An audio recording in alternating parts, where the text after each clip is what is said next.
Trajimos esta mañana a Edwin Espinales, abogado, historiador, para hablar un poco en ese contexto de la importancia de que los pueblos no pierdan su memoria histórica, la importancia de la identidad de los pueblos, que se puedan venerar a sus héroes y mártires.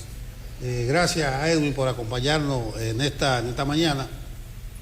Y al darte la bienvenida, queremos tu parecer alrededor de este aspecto de la memoria histórica, de la identidad, de la tradición que forman una nación. Gracias, buenos días. Justamente podríamos definir la memoria histórica como la cosmovisión que una colectividad tiene respecto de su historia, de sus tradiciones y de su cultura. Un concepto que no es estático, que es variable, que es cambiante. En la medida en que la cultura evoluciona, así mismo evoluciona la memoria histórica. Y habrá elementos de esa memoria histórica que serán desplazados por otros en la medida en que la sociedad evoluciona. Edwin, quiero preguntarte a propósito de las portadas de los 75 aniversarios del Caribe. Tú has visto, hay parte de esa historia que tú la conoces perfectamente. Si tuvieras que hablarnos o elegir como un jurado de todas las portadas que tenemos aquí, que son bastantes, año por año, y tuvieras que elegir 5 que pudieron marcar quizás a nivel periodístico el curso de la historia en cómo se desarrollaba la redacción, el periodismo narrativo de entonces, para nosotros poder saber qué tanto hemos avanzado ahora. Si tuvieras que elegir 5, dime cuáles serían. Bueno, las portadas o los hechos que entiendo que al mismo tiempo de significar la libertad de prensa, manifiestan el nivel de comunicación que existía en la sociedad dominicana en determinado momento. Podemos tener ahora celulares o metaverso, pero teníamos un nivel de comunicación, entiendo que adecuado para cada periodo histórico. Si fuésemos a elegir portadas, pensaría acaso en la muerte de Trujillo, el golpe de Estado contra Bosch, la Revolución de Abril, la elección de Balaguer, la elección de Antonio Guzmán, la muerte de Antonio Guzmán, el último periodo de Balaguer, el ascenso de Leonel Fernández. Podría significar esos hechos a partir de las portadas.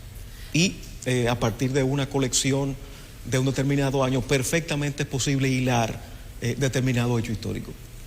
Recientemente me correspondió preparar un trabajo sobre las elecciones de 1962 y justamente lo basé en la prensa, el Caribe de ese periodo, diciembre de 1962. Y perfectamente pude cubrir todos los aspectos sobre la base de esa colección. Mira qué interesante, Edwin. Cuando haces esta evaluación, yo también leía recientemente un libro del profesor Frank Boya Pons, historiador, colega tuyo, que hacía una serie de... una suerte de paralelismo entre la labor del historiador y la labor de nosotros los periodistas, y no es otra que es que nosotros recogemos los datos del momento y pasan a posteriori. Los historiadores tienen una acción también similar, pero es hacia atrás, es un hecho pasado. El periodista tiene el hecho de hoy, casi siempre. Por supuesto que hay análisis y hay contextualización, pero nos ocupan situaciones similares. Vivimos en momentos en los que incluso la prensa seria está atravesando una crisis. Hay una crisis en la credibilidad de los medios de comunicación tradicionales y sobre todo hay una crisis no en la credibilidad, sino más bien en el modelo económico que nos ha puesto a todos, entiendo que hasta a inventar cosas nuevas, a establecer nuevas formas de comunicación. Pero estos documentos históricos que están justo detrás de nosotros, esas portadas, esos impresos que tenían una credibilidad y que ustedes los historiadores toman como referencia, quizás van a pasar ahora a un terreno un tanto pantanoso. No digo el Caribe porque vendrá muchos años más para el periódico, pero la historia se está escribiendo de una manera diferente y no necesariamente con la credibilidad a la que apuntaban medios tradicionales. ¿Cuál va a ser la tarea de los historiadores en el futuro inmediato con este tipo de situaciones? Siempre hay que contrastar las fuentes, no podemos casarnos con una sola fuente. Claro. Deberemos comparar otras publicaciones y, algo más importante, contrastar lo escrito con testimonios orales. porque muchas veces el testimonio oral de participantes de determinados hechos históricos puede enriquecer lo que se encuentra en la prensa. Esa es una función ineludible de toda persona que se aboque a una investigación histórica. Esa contrastación es fundamental. ¿Por qué la gente tiene que venir a ver las portadas del periódico El Caribe en esta exposición, Edwin, desde tu perspectiva? Porque es un repaso de la historia dominicana, indudablemente. Es una forma entretenida, digamos que, de enseñar la historia, que muchas veces se torna aburrida para los estudiantes, y qué mejor que la prensa, que es un medio con el cual buena cantidad de personas interactúan. Edwin, hablaba contigo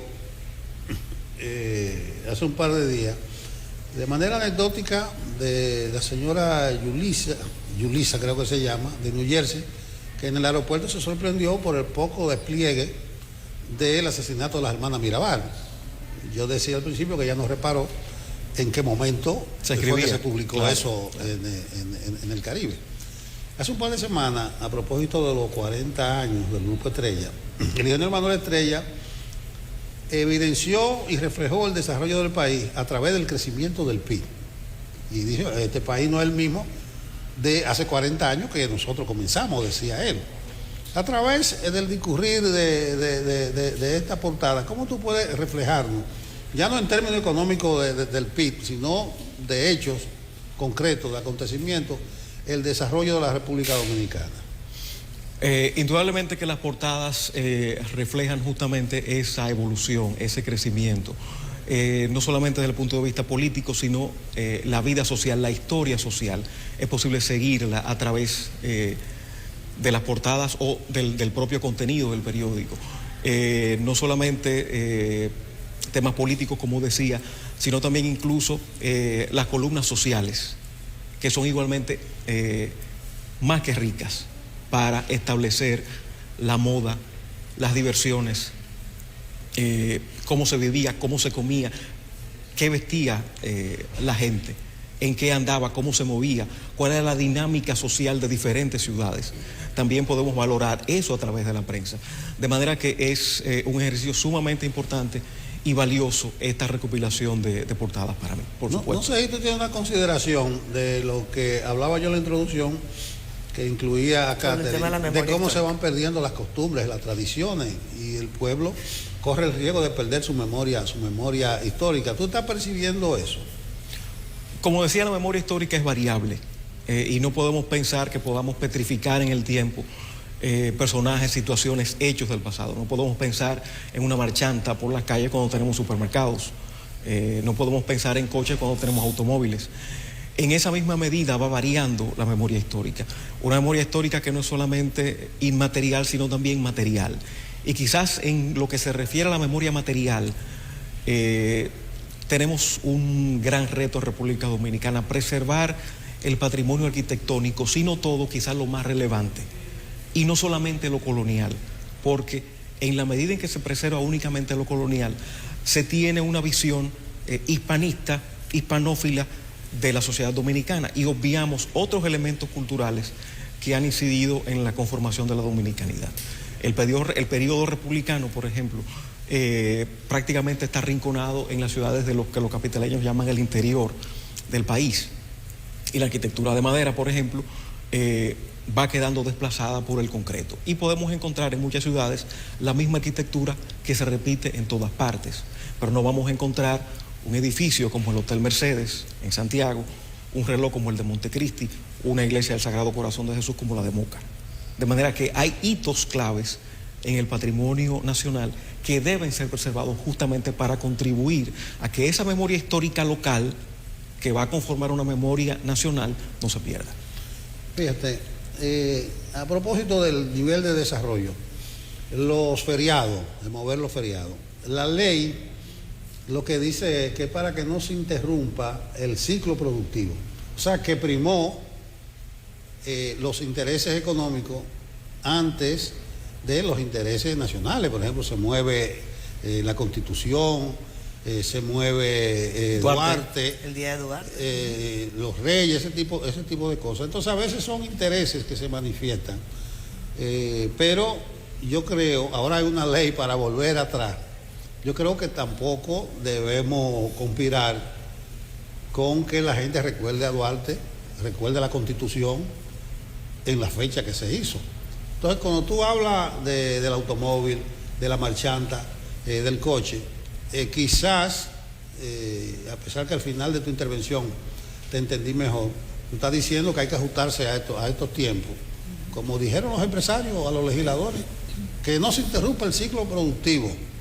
No importa si es Duarte, si es la Constitución, si es el 1 de mayo. Sí, pero hay una conciencia nacional que debe forjarse a partir de esos valores y a partir de esas efemérides. O sea, debe haber un equilibrio entre ese desarrollo económico que no puede ser interrumpido, pero al mismo tiempo en el recuerdo de los valores. Y estamos hablando apenas un día, pero por supuesto, como señalas, no debemos pensar en que el recuerdo del personaje o de la fecha debe circunscribirse solamente a ese momento, sino que debe ser una constante.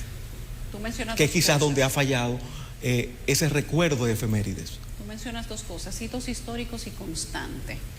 Hay que buscar la manera de maridar esas dos cosas, sobre todo cuando tenemos sectores que dicen que no se afecte, como dice Nelson, el ciclo productivo, otros que los fines de semana largos o los días de fiesta también son beneficiosos para el descanso mental de la gente. Y todas las opiniones distintas que tienen que converger para que finalmente se pueda conseguir una conclusión. Como historiador, ¿de qué manera tú plantearías que se mantuvieran los hitos y los ciclos históricos de manera permanente en el sistema educativo para que nuestros niños, las generaciones actuales y las próximas, puedan tener esos parámetros históricos que le van a permitir mantener temas de identidad, de conocimiento de historia, quizás marcos históricos también para conocer su país y saber qué ha pasado en la historia de su país para llegar al momento donde ellos están o estén en el futuro? No solamente a partir del recuerdo de las fechas determinadas, sino también a través de los propios contenidos que se van a enseñar, los propios contenidos que se van a divulgar, pero al mismo tiempo a través de la interacción con esa memoria histórica, con esos valores que los estudiantes pueden lograr.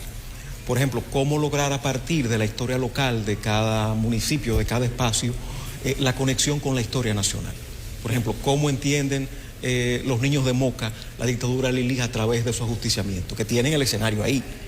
Cómo entienden los niños de Santiago la independencia nacional a través de la batalla de Santiago del 30 de marzo, o cómo entienden la restauración a partir del monumento, o cómo entienden los niños de San Juan de la Maguana las batallas sureñas por la independencia o la restauración. De manera que hay muchos elementos con los cuales el sistema educativo puede jugar para vincular la conexión con las nuevas generaciones y esa memoria histórica que se construye cada día, pero al mismo tiempo va sedimentando determinados hechos que deben ser preservados. Muchísimas gracias, Edwin Espinal, destacado historiador, abogado, que nos ha acompañado durante la mañana de hoy. Que tenga feliz resto del día. Gracias a ustedes por la invitación. Vamos a irnos a comerciales, venimos ya.